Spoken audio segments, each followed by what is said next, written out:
You bought a TRICO rear wiper blade. Now what?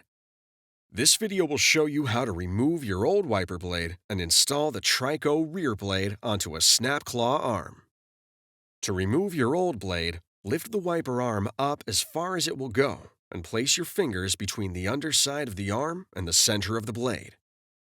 Grab the top of the blade with your other hand and push the blade down until it disengages from the arm.